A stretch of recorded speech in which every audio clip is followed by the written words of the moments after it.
오늘은 누가복음 15장 11절부터 32절까지의 말씀을 통해서 하나님의 은혜를 함께 나누도록 하겠습니다. 오늘 본문의 내용은 참 유명한 비유의 말씀이죠.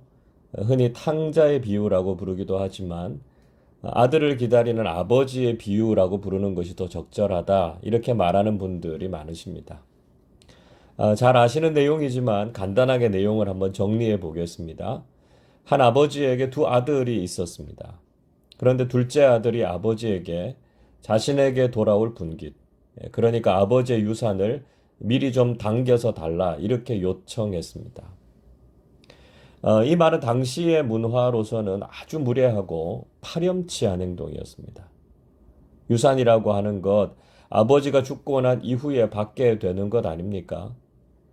그런데 살아있는 아버지에게 유산을 요구하는 것은 아버지가 빨리 죽었으면 좋겠다라고 하는 아주 불효막심한 것이었습니다.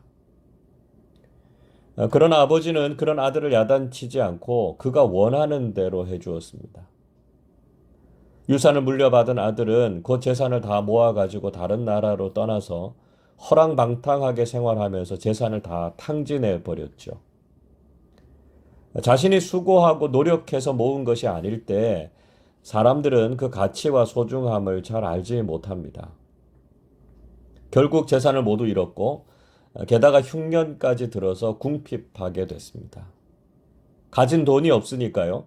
먹고 살기 위해서는 무슨 일이든지 해야 했습니다. 그래서 그는 그 나라 사람의 종이 돼서 들에서 돼지를 치게 됩니다. 돼지를 쳤다라고 하는 것, 단순히 천박한 일을 했다는 의미만이 아닙니다. 돼지는 유대인들이 부정하게 여기는 동물이기 때문에 그가 해서는 안 될 일을 하고 있었음을 보여주고 있습니다. 그래도 먹을 것이 없어서 돼지 먹이라도 얻으려고 했지만 그것마저도 없어서 굶주리는 정말 비참한 상황에 놓여 있었습니다. 이런 상황에서 드디어 둘째 아들은 자신의 처지를 깨닫고 회개하게 됩니다. 오늘 본문의 말씀은 회개가 무엇인지에 대해서 아주 정확하게 들려주고 있습니다. 17절을 보십시오. 이에 스스로 돌이켜 이르되 내 아버지에게는 양식이 풍족한 품꾼이 얼마나 많은가, 나는 여기서 주려 죽는구나. 둘째 아들은 스스로 돌이켜서 자신이 아버지 집의 하인들보다 못한 상황이라는 것을 깨닫게 됐습니다. 자, 회개라고 하는 것, 스스로 자신이 불행하고 비극적인 상황인 것을 깨닫고 마음을 돌이키는 것입니다. 사람들은 보통 편안하고 좋은 상황에서는 자신의 죄를 잘 깨닫지 못합니다.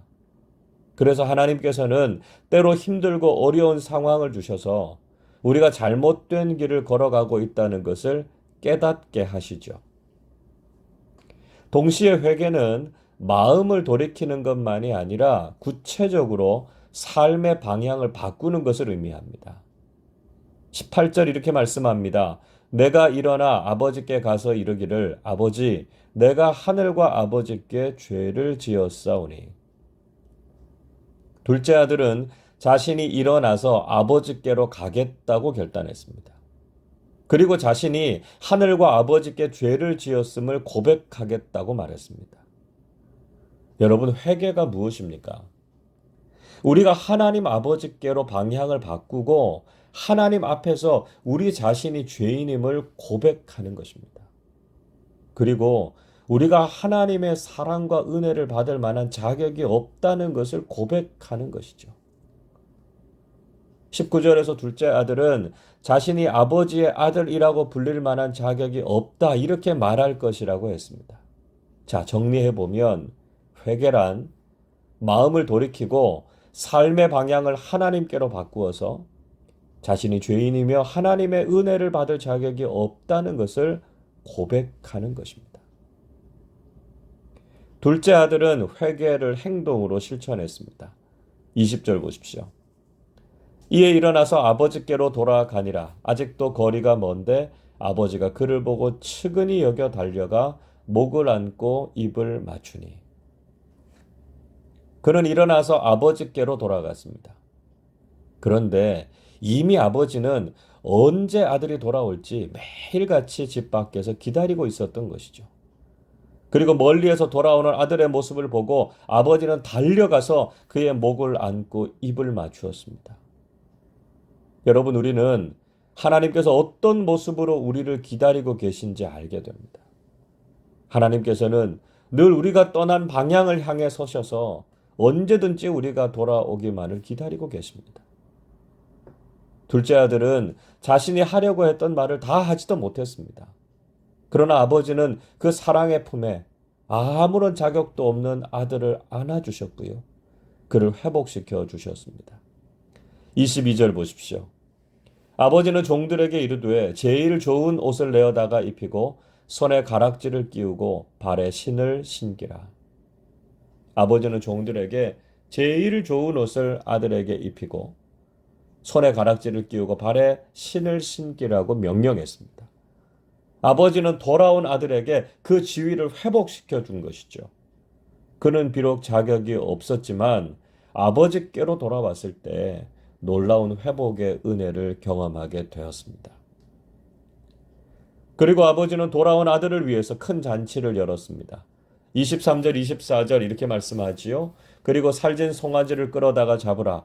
우리가 먹고 즐기자. 이 내 아들은 죽었다가 다시 살아났으며 내가 잃었다가 다시 얻었노라 하니 그들이 즐거워하더라. 아버지는 살진 송아지를 잡고 즐거워하자고 했습니다. 자신의 아들이 죽었다가 다시 살아났고 잃었다가 다시 얻었기 때문에 그 집 사람들이 이 일로 기뻐하고 즐거워하는 것이 마땅하다는 것이죠. 예수님께서는 이 말씀을 통해서 한 사람이 회개하고 돌아올 때 하나님께서 얼마나 기뻐하시는지를 분명히 보여주셨습니다. 그들이 비록 세리와 죄인일지라도 그들이 아무런 자격이 없을지라도 하나님께서는 회개하는 사람을 받아주시고 기쁨의 잔치를 여신다는 것이죠. 우리도 한 사람이 회개하고 돌아오는 이 기쁨과 즐거움을 깨닫고 복음을 전하고 영혼을 구원하는 일에 헌신하실 수 있기를 바랍니다. 자, 그런데 밭에서 일하던 마다들이 뒤늦게 집으로 돌아왔습니다. 그리고 집에서 들리는 풍악 소리를 듣고 무슨 일인지를 종에게 물었습니다. 그러자 종은 그 이유에 대해서 정확하게 설명해 주었습니다. 27절 보십시오. 대답하되 당신의 동생이 돌아왔음에 당신의 아버지가 건강한 그를 다시 맞아들이게 됨으로 인하여 살진 송아지를 잡았나이다. 집을 나간 동생이 돌아왔고 그가 건강한 모습으로 돌아온 것을 보고 아버지가 살진 송아지를 잡아서 잔치를 벌였다는 것이었습니다. 그러나 마다들은 이 이야기를 듣고 화를 냈습니다. 그리고 자신은 그 자리에 참석하지 않겠다고 했습니다. 아버지가 간곡하게 권했지만 오히려 마다들은 아버지에게 불평을 쏟아 놓았습니다. 29절 보십시오. 아버지께 대답하여 이르되 내가 여러 해 아버지를 섬겨 명을 어김이 없거늘 내게는 염소 새끼라도 주어 나와 내 벗으로 즐기게 하신 일이 없더니. 자신은 여러 해 동안 아버지를 섬기면서 성실하게 일해왔는데 자신을 위해서는 염소 새끼 한 마리 잡아서 잔치를 하게 하신 적이 없었다는 것입니다. 그런데 방탕하게 아버지의 재산을 탕진한 둘째 아들을 위해서는 송아지를 잡아서 잔치를 열어주는 것이 이해가 되지 않는다는 것이었습니다. 여러분 어떻습니까? 마다들의 말이 그럴듯하게 들리지 않으십니까? 그러나 마다들의 말에서 우리는 심각한 문제를 발견하게 됩니다. 그것은 그가 관계의 축복을 전혀 누리지 못했다는 것입니다. 마다들이 아버지를 섬겨 명을 어김이 없거늘 이라고 한 말은 아버지와 아들 사이에서 쓰는 말이 아니라 주인과 종 사이에서 쓰는 말입니다. 그러니까 마다들은 자신이 장자로서 아버지의 상속자가 아니라 마치 자신을 아버지의 하인처럼 여기고 있었다는 것이죠. 그래서 아버지는 이 사실을 바로잡아 주었습니다. 31절 보십시오. 아버지가 이르되 예 너는 항상 나와 함께 있으니 내 것이 다 네 것이로되. 맏아들은 아버지와 항상 함께 있을 수 있고 아버지의 모든 재산은 그의 것이라고 말씀해 주셨습니다. 그는 자신이 바로 그런 존귀하고 대단한 존재임을 깨닫지 못했습니다. 아버지의 아들이라고 하는 신분을 결코 잊지 말라는 것이죠. 동시에 그는 동생과의 관계도 깨어져 있었습니다. 27절에서 한 종은 당신의 동생이 돌아왔다 이렇게 말했습니다. 그러나 30절에서 맏아들은 동생을 가리켜서 이 아들 이렇게 불렀습니다. 그러니까 아버지의 아들인지는 몰라도 자신의 동생으로는 인정할 수 없다는 것이죠. 그러나 아버지는 형제 관계를 회복할 것을 부탁했습니다. 32절 이렇게 말씀합니다. 이 내 동생은 죽었다가 살아났으며 내가 잃었다가 얻었기로 우리가 즐거워하고 기뻐하는 것이 마땅하다 하니라. 아버지는 분명히 내 동생이라고 말해 주었습니다. 그리고 죽었다가 살아났고 잃었다가 다시 찾은 동생 때문에 그들이 기뻐하고 즐거워하는 것은 당연하다고 말했습니다. 이 말은 관계를 회복하고 공동체적인 기쁨을 누려야 한다는 것이죠. 예수님께서는 이 말씀을 통해서 세리와 죄인들을 정죄하는 유대 종교 지도자들에게 아주 중요한 교훈을 깨닫게 해주셨습니다. 모두가 다 하나님 아버지의 자녀들이고 깨어진 관계를 회복하고 천국의 기쁨을 누리는 것이 바로 건강한 신앙임을 말씀해 주신 것이죠. 여러분 오늘 이 말씀을 통해서 우리의 신앙도 다시 한번 점검해 보실 수 있기를 바랍니다. 우리는 하나님 아버지와의 바른 관계, 형제 자매들과의 건강한 관계를 맺으면서 신앙생활을 하고 있습니까? 신앙의 본질이 기쁨이고 신앙 공동체 안에서 바르고 건강한 관계를 갖고 살아가고 계십니까? 우리가 다른 사람들을 정죄하거나 관계가 깨어져 있다면 우리는 올바른 신앙생활을 하고 있는 것이 아닙니다.